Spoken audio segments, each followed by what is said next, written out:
What does it mean to fear God?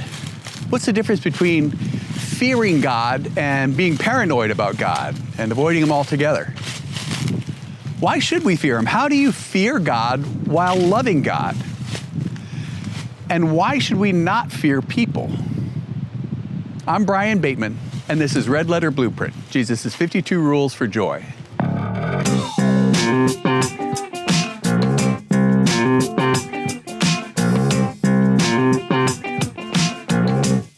In Luke 12, 4 through 5, Jesus said, "Dear friends, don't be afraid of those who want to kill your body. They cannot do anything more to you after that. But I'll tell you whom to fear. Fear God, who has the power to kill you and then throw you into hell. Yes, He's the one to fear." So what does that mean, to fear God? You know, Jesus put a lot of emphasis on the importance of following His commands. And He made certain promises about following His commands, like He would reveal Himself to us. And He promised overflowing joy. Jesus said, "When you obey my commandments, you remain in my love, just as I obey my Father's commandments and remain in His love. I have told you these things so that you will be filled with my joy. Yes, your joy will overflow." So I went through the red letters of the Bible. Those are Jesus' words. That's the name of this series. And I pulled out everything that sounded like a command. I found 52. 13 commands are related to our relationship with God. 13 are about our relationships with people. 13 are about our values, and 13 are about our actions. So I want to know Jesus better, and I want to experience more of this overflowing joy. So that's what this series is about, and you are invited on the ride.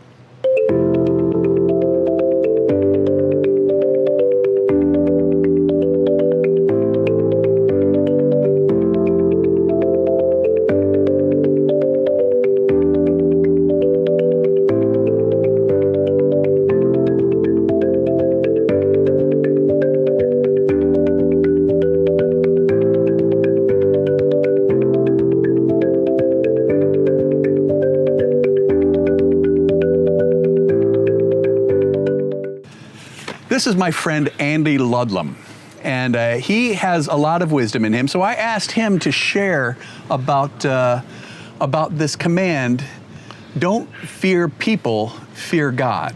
Thanks for joining us today, Andy. Thanks for having me, Brian. I appreciate it. It's a subject of vital importance for the Christian life. It is. I'm glad you're tackling it. So tell me a little bit about yourself and your background and your spiritual walk. Yeah. Just was in the military for a long time. I was a pilot, fighter pilot, and became a Christian, my wife and I together, after we were married. And then flew in the Air Force for 9.5 years, and then got out to go to seminary and was a pastor for just shy of 4 years. And then we came back to flying. That's another story. And came back to flying. I flew corporate for some years, and then I flew for Southwest Airlines, so I retired a few years back. So nice. Yeah.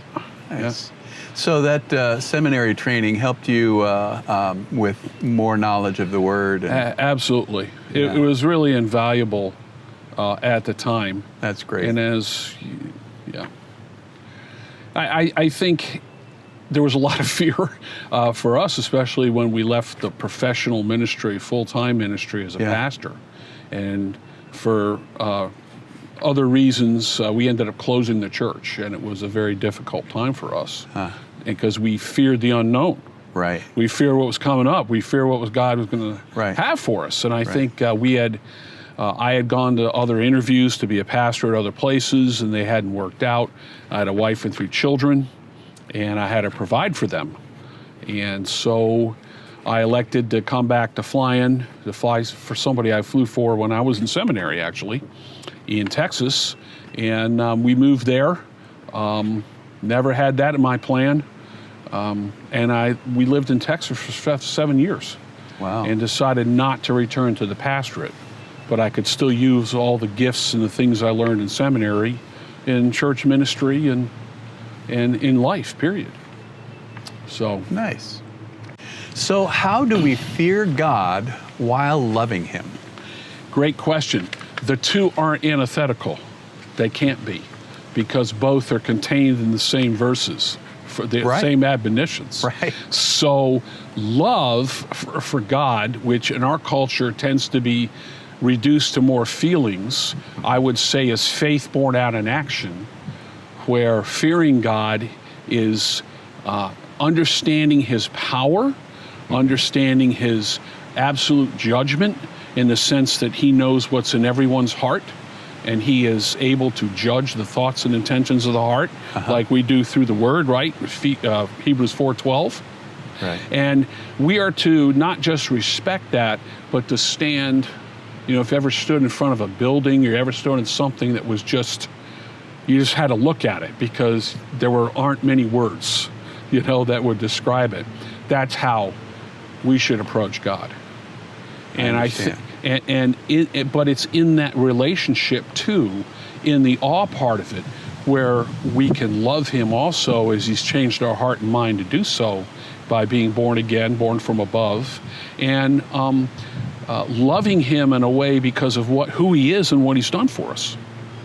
That ought to be the catalyst for our life, as we move forward. So is God safe? He is. He is for those who believe in him. I would say for those who don't believe in him, he's not safe. I think that's the two-edged sword. Right. That's there. I think for us, he's safe in the sense that, as David always said, he's my rock, he's my fortress, he's my deliverer. Right. And those are military terms. That's true. Right. They're military terms. Right. And we can go to him. The problem is, again, fear. We many times, unfortunately, think he's going to meet us there with a big stick or something, to hit us. And he's not. But he's also not the grandfather who's going to just let things go either. Right. He disciplines us, and he, provides suffering in our lives in order for us to come to know him better. That's one of the reasons for suffering. And we fear that. Mm-hmm. We fear that. I mean, none of us wants to go through that. Right. And yet, if we're wise, since the fear of the Lord is the beginning of wisdom. Right. Right? So, but really, even if you are in Christ, he chastens those he loves. Yes, he does. So, in a way, being in Christ, we have all the more reason to fear because he's not beyond punishing us. He isn't, but the whole point of what Christ has done is taken away the eternal punishment that we were due. Right. And so a lot of people think, well, he took away our ability to sin. That's not true. What he's done is given us a new heart and a new mind who hopefully as we mature, we don't want to sin. Right. We want to follow him. We want to do what he says because he loves us and we love him. Right. So the fear of God is not fear of going to hell if we've trusted him his sacrifice. Right. The fear of God is he's going to whoop you if you get out of line. Right. That's not. Now, a couple things to think about. So there's a terror fear, phobia, which comes from the Greek word phobos, right? And God doesn't want us to terror because then you're avoiding him. That's correct. Right. And rightfully so in many ways. But at the same time, he desires us to fear him in a reverential awe and an awe-inspiring understanding of who he is and what he can do and what he does, but at the same time wants us to love him and love our brothers and sisters in Christ, right? Love our neighbors as ourselves. Sure. And because that's the summation of the law is love. Love the Lord your God with all your heart, soul, and mind. Love your neighbor as yourself. Right. Paul said in Galatians. So fearing God is an essential component to loving God. Yes, it is. So if I have a healthy fear of God, how does that affect my prayer life? It should affect your prayer life in the sense that it's a privilege to come and see prayer as a privilege.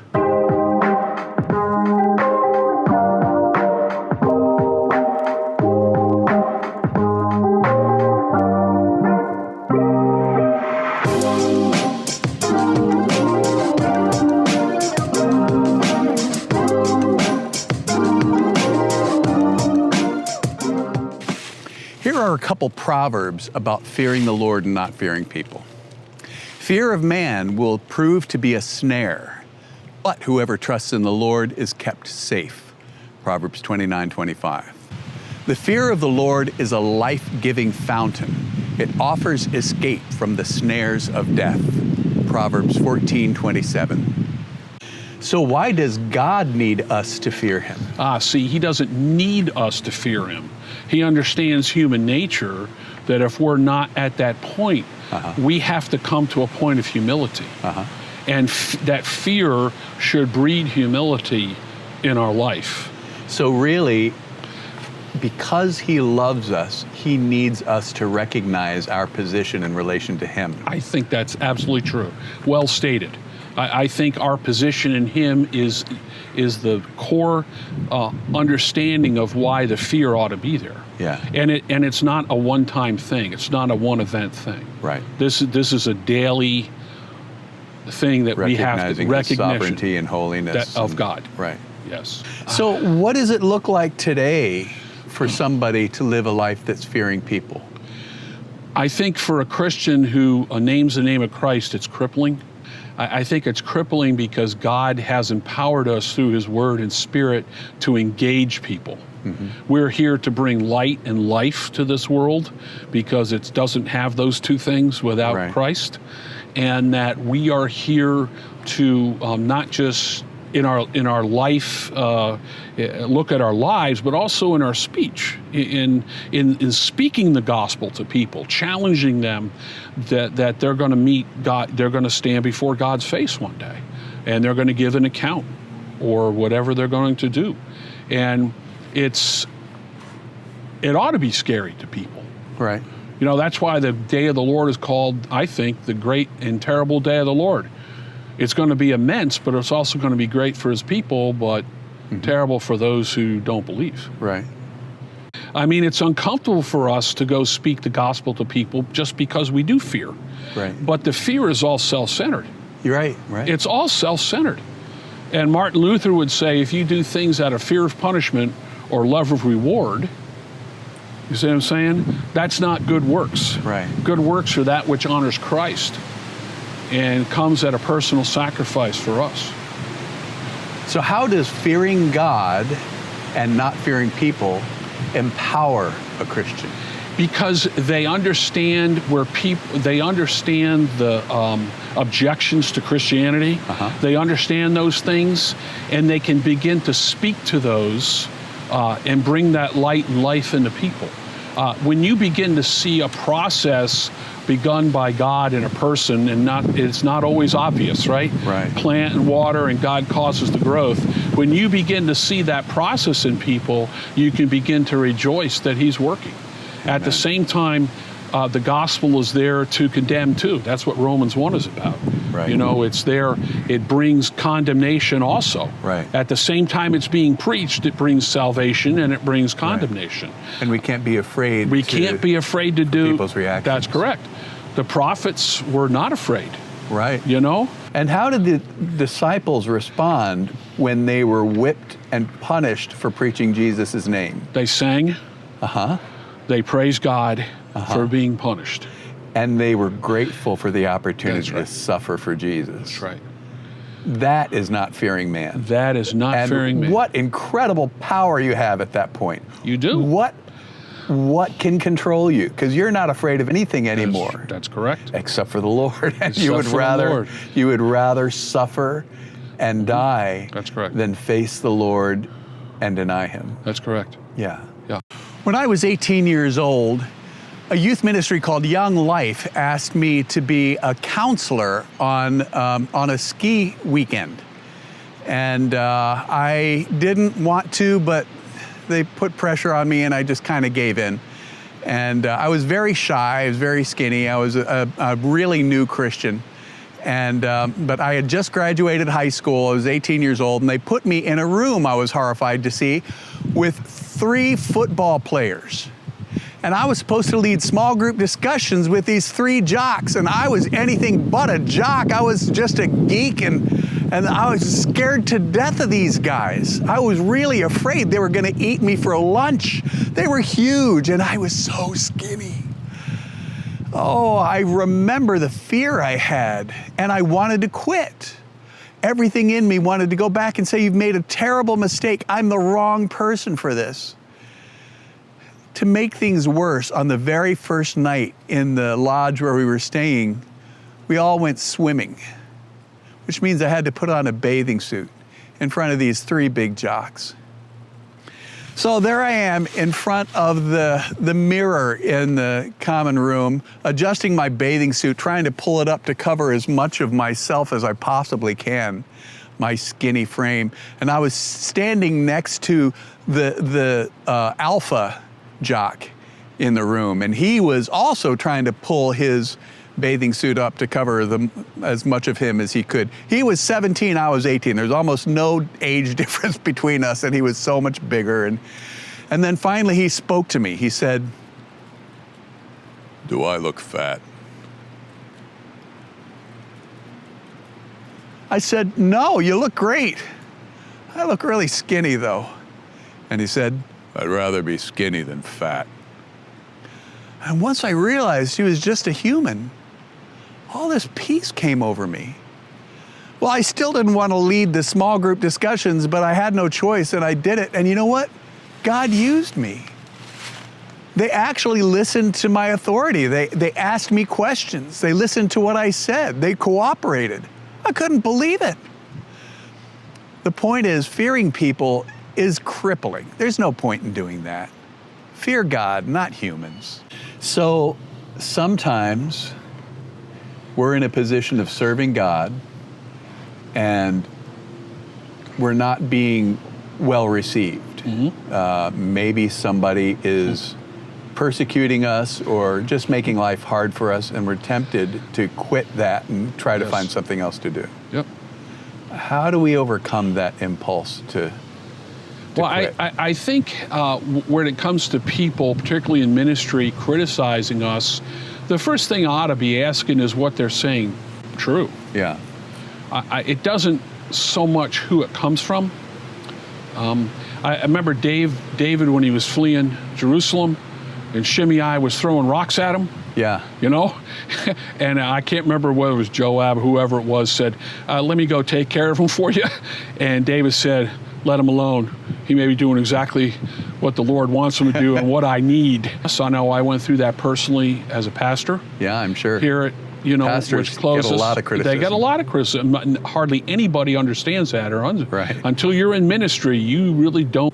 It's a different relationship with people. Right. And at the same time, to be a humble man and to be a man of God is to say, Lord, is this true about me? Right. And if it is true and it's something I need to change, then Lord, you're going to have to change me because I can't do it myself. There are a lot of people in our churches in the States here that fear people. And that's why they can sit in Bible study for 20 years and really not mature. Wow. I've seen it. I've been 66 years old. I've been in ministry leadership for 39 years. I've seen a lot. We've been through a lot. And I would say there are a lot of people in our churches that are baby Christians still after 20 years. Right. Because they've not engaged anything, but have just gone to Bible studies, and that's all they do. And a big part of that inability to grow is just fearing what people think. I think so. Not. I would say that's a huge contribution to it. Yeah, I think so too. It's a huge contribution. It's fear. Fear, the last thing I'd say is that fear is one of the largest motivators in our lives, which hence the number of Bible verses there to not fear. Right. I mean, we've already talked about that. Right.